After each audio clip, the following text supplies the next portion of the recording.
but I did want to let you know Dr. Marchalian was supposed to do the NANT study, our update on the NANT trials yesterday. She was unable to make it, so Amit Desai will be doing that, and she'll also, because Dr. Carrie Strebe also could not make it, but we're going to cover some of the information on the NK cell trial. So if everyone's ready, we're going to go ahead and get started with Dr. Desai. Good morning again, everyone. Hope you're having a good conference over these 2 days. So as Pat mentioned, I will be providing a brief update on the NANT consortium and active studies that are in place at the moment. And again, I'm giving this on behalf of Araz Marachalian, who is the medical director of NANT. So the mission statement for NANT is that on the screen. Our vision is to cure all children with high-risk neuroblastoma using novel precision therapies developed by our expert network of laboratory and clinical investigators. And just as a bit of background, the NANT consortium was established in 2000, and it is a group of laboratory and clinical researchers working together to design novel therapies for relapsed and refractory high-risk neuroblastoma through better understanding of tumor biology. There is a successful track record of design, initiation, and completion of phase 1 and phase 2 clinical trials. And it is definitely a team effort and collaboration, and we hope, and what has happened so far, is we have been able to provide data for future studies that have impacted or provide additional data for children's oncology group studies or other ongoing studies. And importantly, a big part of NANT is a NANT Parent Advisory Committee, and Donna, who you heard speak yesterday, is an active member of this committee, and I heard there are other parents here today who are part of this as well, too. And they are actually part of the scientific review for the protocols that go through the NANT. This is a map that just shows where the institutions that are NANT members are located. As you can see, they're spread out from the east to west coast and in the Midwest. And we hope that these locations provide easy access for patients. We do have some guest member NANT sites. On the left, we have some international collaborations. This includes, and where protocols are potentially open as well too, like Toronto Sick Children. There's also ongoing collaborations with Institute Curie, the Institute for Cancer Research in London, and Sydney Children's Hospital. In the US, our 2 guest sites are Lucille Packard Children's Hospital at Stanford, as well as Nationwide Children's Hospital that have select protocols open. So briefly, I wanted to go over the Neuroblastoma Program Project Grant, which NANT is integrated into. This is funded by the National Cancer Institute. It partially funds the laboratory work that helps lead to some of the studies that we conduct, as well as the NANT, which serves as a translational core of the program project grant, and this will be more clear in the next slide. And the goal is to discover and exploit mechanisms of therapy resistance and immune escape. That is the theme of the grant. So as you can see on the slide, this is basically how the project program grant is set up. It starts with Core A, which is Dr. Seeger from CHLA and Dr. John Maris from CHOP, who oversee, from an administrative perspective, all the activities of the project program grant. And then you could see Core B is made up of essentially NANT. So that is by Dr. Mathay, Dr. Park, Dr. Villablanca, and Dr. Marachalian, who serve as leadership for the translational core and the clinical trials that are conducted, as well as the translational research. Core C is the biostatistics core that works very closely with Core B, and as well as all of the projects 1 through 4 that you see counterclockwise on the screen. So there are 4 sort of laboratory-based projects that are part of this grant. Project 1 is led by Dr. Mose at CHOP, and it is targeting evolving therapy resistance, some of this being resistance to ALK inhibitors. Project 2 is led by Dr. Weiss and Dr. Gustafson at UCSF and Dr. Stagmeyer at Dana-Farber Cancer Institute. And they are looking at exploiting therapeutic vulnerabilities, or in other words, targeting certain abnormal pathways in neuroblastoma.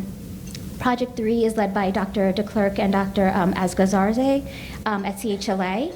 And this is targeting the tumorigenic microenvironment, or how can we overcome some of the barriers in the tumor microenvironment. Project 4 is led by Dr. Seeger at CHLA, Dr. Mackel at Stanford, and Dr. Deanley at Nationwide Children's. And this is enhancing potency and durability of immunotherapies. So all of these projects are linked together in that circle, and all feed into Core B, which are the NANT studies. So it's a really nice model of laboratory, translational, and clinical scientists working together to help develop novel therapies. As for NANT trials, generally there are about 4 to 7 active clinical trials that tend to be ongoing at one time and are actively recruiting patients. Currently, the portfolio includes therapies such as those that involve MIBG therapy, anti-GD2 therapy, and agents targeting different pathways that may be abnormal in neuroblastoma. And since 2000, about 725 patients have enrolled on a NANT therapeutic trial. And this slide just summarizes some of the impact some of the studies that have gone through NANT have had on other trials moving forward. So one of the biggest ones was the study that I will also go summarize today too, of MIBG plus or minus chemotherapy. And this helped provide some data for including MIBG into frontline therapy for children with high-risk neuroblastoma on ANBL 1531, which you will hear about later today in Dr. Bagatel's talk. But on this study, one of the things that they were looking at was the incidence of veno-occlusive disease or sinusoidal obstruction syndrome after receiving MIBG and then going on to receive high-dose chemotherapy and transplant. Next is the NANT study combining cyclophosphamide and topotecan and DFMO, and this provided some preliminary data for a trial active within the Children's Oncology Group, which is ANBL 1821, which is including DFMO plus dinutuximab plus irinotecan and temozolomide. And the NANT has also developed novel response criteria to better define tumor response and contributed to the revised INRC, or International Neuroblastoma Response Criteria, in 2017, which just came out just a little bit ago. All right, so this slide groups the NANT studies into 4 big groups. So one are those related to MIBG, and currently there is a study looking at a randomization between MIBG alone versus MIBG plus vincristine and irinotecan versus MIBG plus vernistat, and we'll go into details about each of these studies. Next, under the immunotherapy group, is a combination of dinutuximab with MIBG and also dinutuximab in combination with autologous expanded NK cells.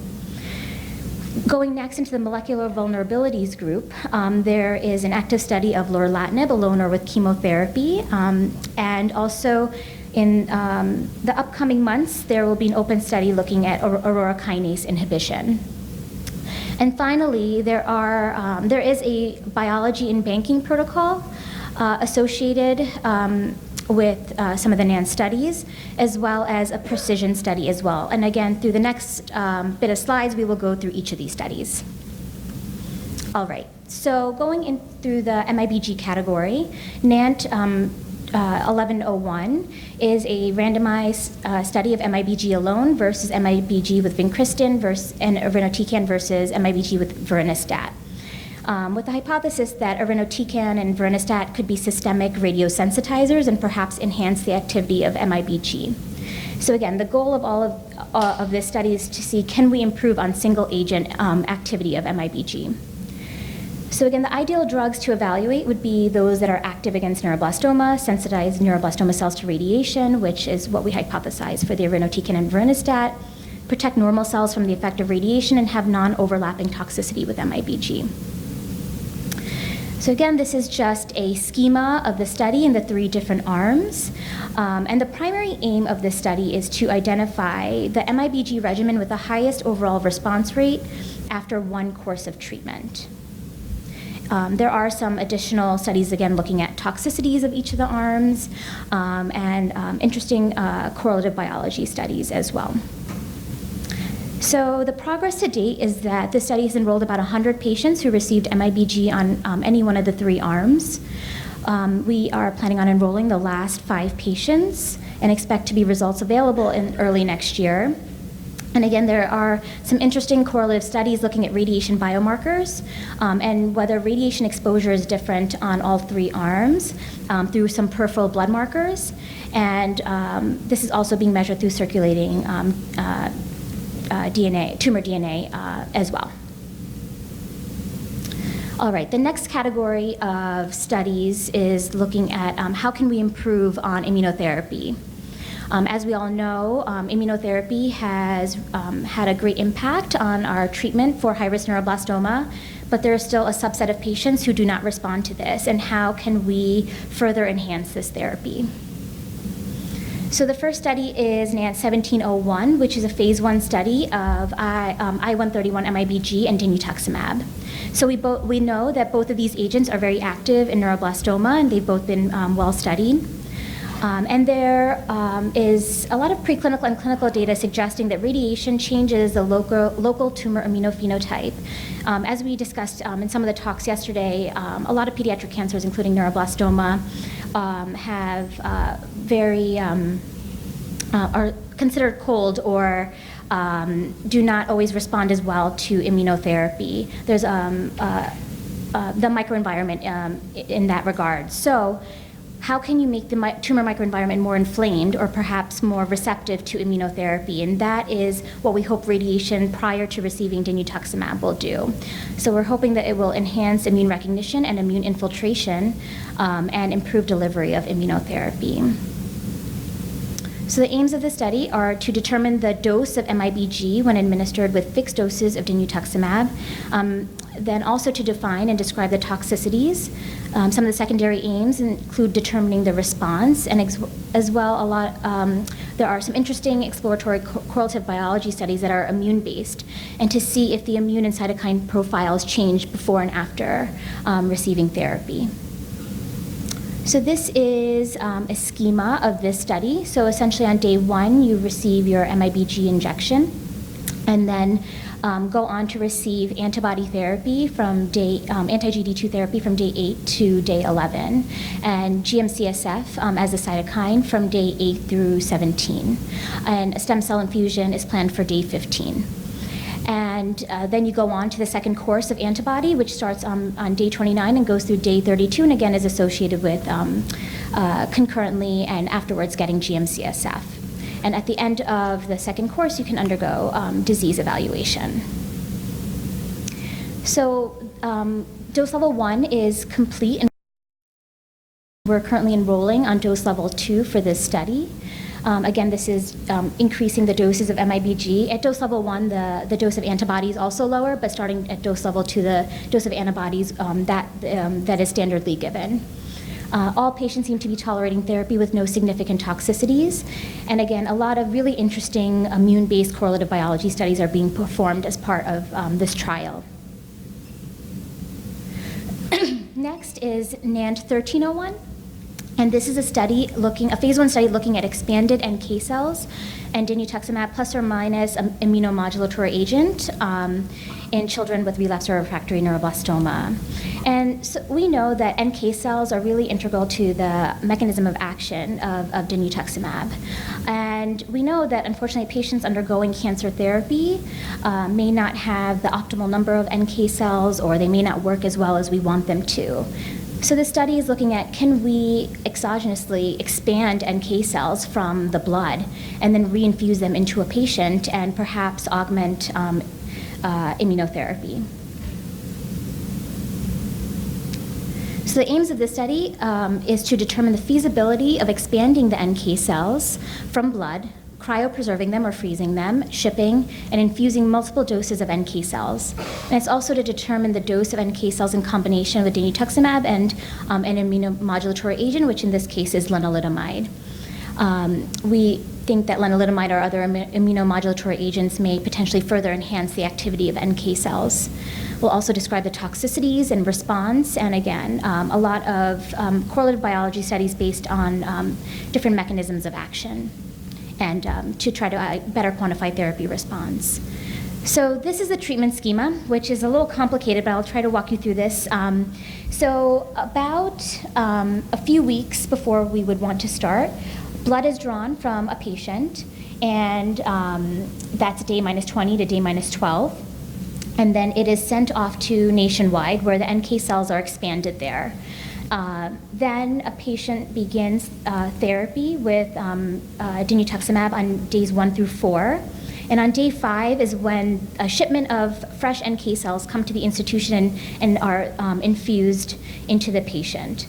They then will get a toxicity evaluation after that first course, and then move on to course 2, where they get antibody again. And now the cells that are cryopreserved at Nationwide are shipped to the institution and again infused on day 5 after 4 days of antibody therapy. For dose level 0 to 3, there's an immunomodulatory agent isn't added, but starting at dose level 4, lenalidomide is added, again, to see if we can further enhance NK cell activity and then augment immunotherapy. So dose level 1 was completed successfully. We're enrolling at dose level 2. And again, the plan at dose level 4 is to add the immunomodulatory agent and also some interesting immune-based correlative biology studies. Next, we'll go into molecular vulnerabilities, and these 2 studies are targeting ALK and indirectly MICN. So NANT 1502 is a phase 1 study of lorlatinib. And as we know that for certain of tyrosine kinase inhibitors, that the cancer cells are very smart and eventually primary resistance may develop. And we need newer generation ALK inhibitors that may perhaps overcome some of this resistance. And for crizotinib, there are some associated gastrointestinal and renal side effects, and the oral solution is not palatable, so the formulation has been difficult in certain situations. And lorlatinib is a small molecule ATP competitive ALK ROS1 inhibitor. Again, a next generation, third generation, I believe, ALK inhibitor. It has enhanced bioavailability. It penetrates the blood-brain barrier. There have been adult studies that are complete that have looked at the activity of this in non-small cell lung cancer. And it seems to be effective as a first-line and successive therapy, regardless of prior treatment with ALK inhibitors. So the goal of the study is to really identify the optimal ALK inhibitor for direct ALK kinase inhibition in patients with neuroblastoma. So this, again, is a phase 1 study that will determine the recommended dose of lorlatinib in patients with ALK alterations, whether they be a mutation or aberration or amplification, and rarely we see fusions, so mostly mutations. Define toxicities, define and describe the toxicities when given in combination with chemotherapy, and that's part B of this study after the phase 1 is complete. Characterize the pharmacokinetics, determine response, and determine the frequency of circulating cell-free DNA detection and mutation changes that may happen throughout therapy. So the study progress to date is that we are currently at dose level 4, which is above the adult recommended phase 2 dose. And A1 is our pediatric population, so patients, I believe, less than or equal to 18 on the study. And then a young adult cohort makes up A2. And those patients started at a dose of 100 milligrams per meter squared, which really mimicked more of the adult dose, so starting them a little bit higher. And once once the recommended phase 2 dose is completed, part B will begin with an expansion in individuals who have not received an ALK inhibitor before, and also in patients with particular mutations. Or, I'm sorry, not in particular mutations, but in those in combination with cyclophosphamide and topotecan. So part B will be those who have not seen an ALK inhibitor, and also individuals who are going to receive it in combination with cyclophosphamide and topotecan. So the progress to date is well tolerated, except for some known toxicities of lorlatinib, which include weight gain. The pharmacokinetics seem similar to adults. And we are continuing to obtain circulating tumor cell-free DNA testing at the time of disease evaluations. And lastly, 1901 is a phase 1/2 study that is under development that should hopefully be open shortly, that is investigating aurora kinase inhibition in neuroblastoma, and that essentially is a way to indirectly modulate McGAN, since it is very difficult to do that directly. There were significant hematologic toxicities in a prior aurora kinase inhibitor studied in the neuroblastoma population, we would now like to study a new agent to see if perhaps it is better tolerated. So this is a joint study between NANT and a pharmaceutical company to, again, envisage a new inhibitor with hopefully less hematologic toxicity based on some early testing. And again, will be launched in the coming months. So unfortunately, I can't expand much beyond that until the study opens, but stay tuned for that. And lastly, I just wanted to quickly summarize the biology and precision studies. So through the NANT, there is a biobanking study, and it is a collection of blood, tumor, bone marrow that any scientist or researcher can develop a proposal and request samples for their scientific research. And of course, this goes through a review before samples are distributed. And also, as part of the biology study, the NANT is prospectively analyzing tumor cell load through an assay called an NB5 assay to measure the amount of neuroblastoma cells, both in the bone marrow and blood of patients on NANT therapeutic trials, and looking at its relationship with response and outcome. There has been some data on this assay that has been published, and it looks that if you have undetectable neuroblastoma by this assay, patients tend to do better than those who do have detectable disease. And again, it is being studied in the context of active trials and being correlated with other biomarkers that are being collected as part of the individual studies. And finally, NANT 1501 is the NANT precision trial, and it is determining the frequency of actionable therapeutic targets using gene panels of sequencing, including sequencing and immunohistochemistry. And we're seeing, are there any actionable targets that result from this testing? And is there a treatment that can potentially target one of these alterations? And if a patient does move on to a treatment, how do they do? So we're collecting all of this data. We're also trying to collect data on how successful are we in sequencing based on the tissue that is sent to the NANT for this testing. And we're also establishing whether we can enrich low level of bone marrow disease and perhaps conduct sequencing on this, since we know getting biopsies can sometimes be difficult, and is there sort of a less invasive way of also conducting our sequencing. And we're also trying to understand different aspects of tumor biology, including GD2 expression in neuroblastoma cells. So our progress to date for this is that we've been able to successfully generate precision reports about 75% of the time, and actionable targets have been identified in some patients, and the bone marrow has successfully been enriched, so hopefully that will lead to some easier methods of sequencing as well too, if we are unable to get other tissue, and other biological and clinical data are being collected. And finally, I just wanted to bring up that there is a new NANT website that is open to the public. It was launched in January 2019, and we just wanted to give a big thank you to the NANT Parent Advisory Council, because they were really instrumental in the development of this website. And as parents, I think this is a good place to obtain updates on the NANT studies and see what is active versus what is not. And below is just the website of the NANT website. The website address of the NANT. And finally, just wanted to say thank you again to all of our patients, the parents and families who advocate so well for our patients, the NANT Parent Advisory Committee, of course, Pat and the CNCF, all the NANT sites who work really hard to make sure the studies are conducted well, and of course the funding resources, funding sources. Thank you. Thank you.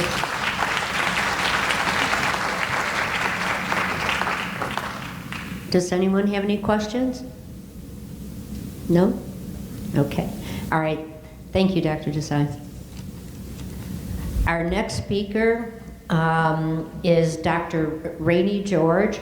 She's a pediatric oncologist, physician, scientist at the Dana-Farber Cancer Institute in Boston Children's Hospital, and associate professor of pediatrics at Harvard Medical School. She is also the co-director for research of the Pediatric Solid Tumor Program. The main focus of her research program is to identify molecular targets in cancer cells that can be translated into novel therapies with special emphasis on neuroblastoma.